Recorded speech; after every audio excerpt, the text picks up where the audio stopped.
परीक्षा नहीं हुई, लेकिन आज नहीं तो कल होगी। ये कोरोना महामारी आज नहीं तो कल जरूर खत्म होगी। स्कूल कॉलेजेस कभी ना खुलें, ऐसा नहीं होगा। अभ्यास करते रहोगे तो कोई पछतावा नहीं होगा। कोरोना महामारी के चलते इस समय स्कूल और कॉलेजेस बंद पड़े हैं, जिसके चलते विद्यार्थियों में पढ़ाई के प्रति लापरवाही देखी जा रही है। इसी को देखते हुए मुंबई के एक स्कूल में हमारे पुराणों में लिखित एक कहानी सुनाई गई और विद्यार्थियों को इस कहानी के जरिए एक मैसेज दिया गया, एक सलाह दी गई। कहानी ये थी कि एक बार भगवान इंद्र किसानों से नाराज हो गए और उन्होंने घोषणा कर दी कि 12 साल तक बारिश नहीं होगी, आप फसलों को नहीं उगा पाएंगे। भगवान इंद्र से किसानों ने विनम्रता पूर्वक विनती की।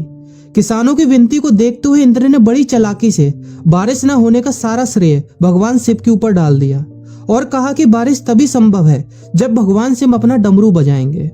लेकिन इंद्रदेव भगवान शिव के साथ पहले ही गुप्त रूप से चर्चा कर चुके थे और उनसे किसानों के साथ सहमत नहीं होने के लिए भी अनुरोध कर चुके थे।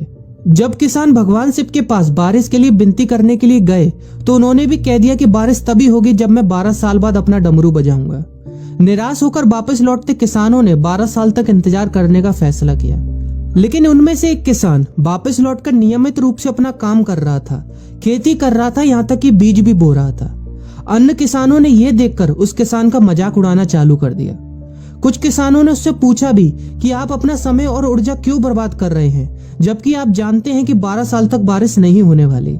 उस किसान ने जवाब दिया कि मुझे पता है कि बारिश के बिना मेरी फसल नहीं आएगी, लेकिन मैं ये सब केवल अभ्यास के रूप में कर रहा हूँ। 12 साल बाद मैं फसलों को उगाने और खेतों में काम करने की प्रतिक्रिया को भूल जाऊंगा। शरीर की काम करने की आदत छूट जाएगी और शरीर आलस का शिकार हो जाएगा।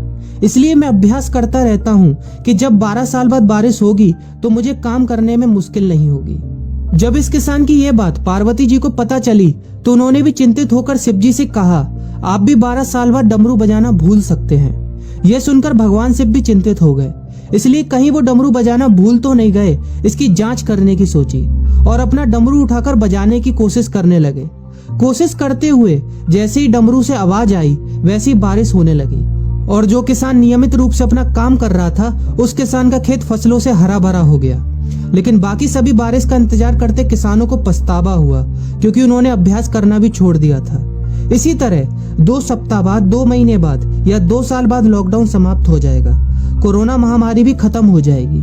इसे घूरने या इस महामारी के खत्म होने तक का इंतजार करने से बेहतर है कि आप जिस कक्षा में हैं या जिस अगली कक्षा में जाने वाले हैं उसका अध्ययन करें। पुस्तकों का अध्ययन करके अपने कौशल को तेज करें। आपके पास जो ज्ञान है उसे और बढ़ाएं। इस समय का इस्तेमाल करें और ये सोचें कि आप और भी बेहतर कैसे कर सकते हैं, क्योंकि डमरू कभी भी बच सकता है। इसलिए अभ्यास करते रहें। अभ्यास ही गुणवत्ता का सार है। अभ्यास ही है जो आपको किसी भी क्षेत्र में पूर्ण बनाता है। अगर आप अपनी पढ़ाई के प्रति लापरवाही छोड़कर अभ्यास करते रहेंगे तो जब काम करने का समय आएगा, जब भी परीक्षा देने का समय आएगा, तो आप हर चुनौती और अपने हर क्वेश्चन का जवाब देने के लिए तैयार रहेंगे। अपना ध्यान रखें और अपनों का ख्याल रखें, क्योंकि कोरोना भी गया नहीं है। घर पर ही रहने की कोशिश करें ताकि आप भी और अन्य भी सुरक्षित रहें और नियमित रूप से अभ्यास करें।